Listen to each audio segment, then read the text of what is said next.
Well, I'm back in the shop again, and as I told you at the end of my last video, I got a couple of small projects I want to do. The first one I'm going to do is this little footstool. I made this little footstool about, I don't know, 10-12 years ago. It does have a lid that goes here, which leaves a little compartment, like if you're reading a book or something, you put it down. We have a little pillow that goes on top, and it makes a nice little stool. Now, what's wrong with it? Well, not a whole lot, but if you can see, I'll get a little closer. This sapwood, it's light color, and sapwood doesn't stain. So what I want to do, I want to correct that. Back when I made this, I wasn't aware of products like toner to where I could tone that. You can put stain on that all day long, and that's as dark as it'll get.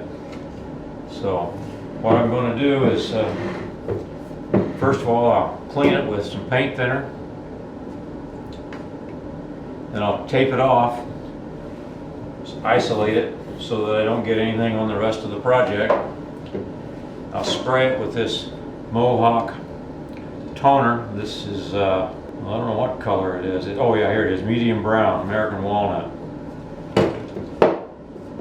Then I'll shellac it. And then I'll take some Watco wax and steel wool, and I'll bring the finish down from the shellac to a nice soft semi-gloss finish, and then I'm going to wax the whole project. So that's what I'm going to do. And so the first thing I want to do is tape it off, clean it and tape it off, and then we'll get back to you. When taping something off, it's a lot easier to use wide tape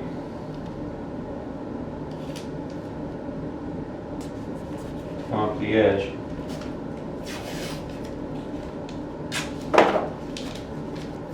Like so.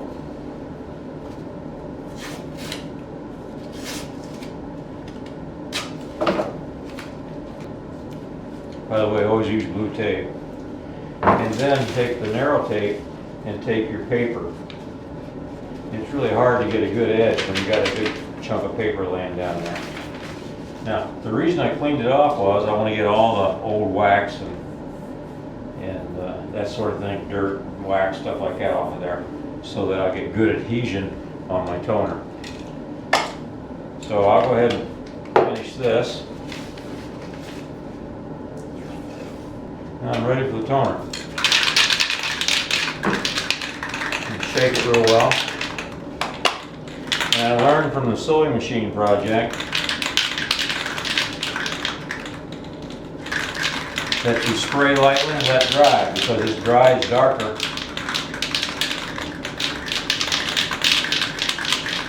than what it looks like when it's wet. And you don't have to spray a whole lot.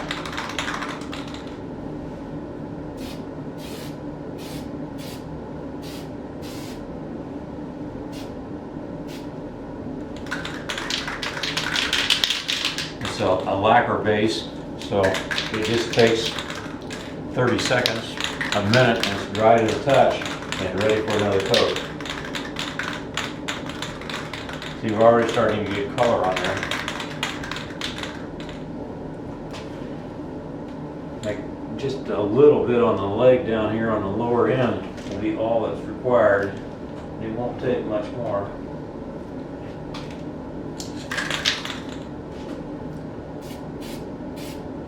That's enough down there.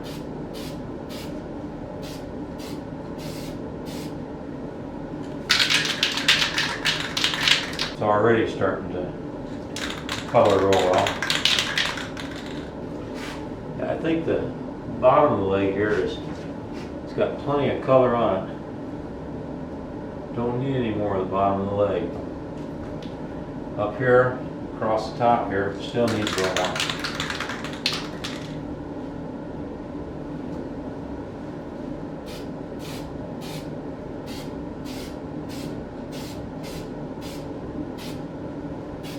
If you get too much on there, it's like paint. It becomes completely opaque.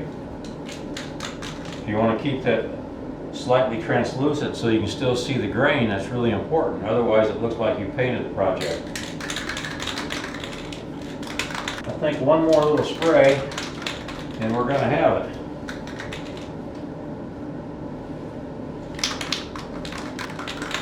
Give that just another minute or so to dry.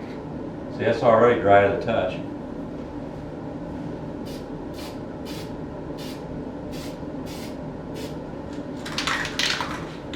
All right.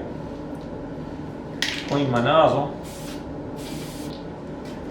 And that part's done. Let this dry about 15 minutes. And then I'll put a little shellac on it to protect it. And then I'll take the wax and some steel wool and bring the finish down. The shellac is a clear gloss. And I'll steel wool it gently. Shellac's another one of these things that dries almost instantly. It's alcohol based. Dries instantly. The nice thing about shellac is it'll cover anything and anything will go over the top of it. It's very compatible with all products. So it makes shellac a real handy tool. The only disadvantage shellac is it's not very waterproof, stain proof, that sort of thing. But it is easy to repair, supposedly. So I'm going to let this dry for about 10 or 15 minutes, and then we'll get back at it. All right, it dried. I took some 4/0 steel wool. I took the shine off of the shellac, and then I used the Watco wax, and I waxed the whole thing real good. Went all the way around, cleaned it all up. Now there's the corner that we did, and I think you can see looks pretty good. No more light wood, no more sapwood shows. Now along the very edge here, there is a little light streak. And if I sprayed enough toner on that to darken that little light streak, then it would look like paint on the rest of it. So what I'll do is they have magic markers for wood. And when this is completely dry and all the wax is dried off and evaporated and all that kind of stuff, I'll take one of those magic markers and I'll go just right down the edge and it'll darken it. They have a dark, they have light brown, dark brown, medium brown, walnut brown, this sort of thing. They have several different colors. And I'll find a color that matches and I'll just go along that edge and you'll never see it. So there it is. I hope you learned something with this, that you too can bring back to life and repair your own furniture. There's no use taking it somewhere, or no use putting it in the garbage can, putting it out in the trash, or taking it down to Goodwill, when good furniture can always be brought back to life. Next time, we'll be doing this little project, and I'll explain what's going on there on the next time. So, thanks for watching. Catch you later.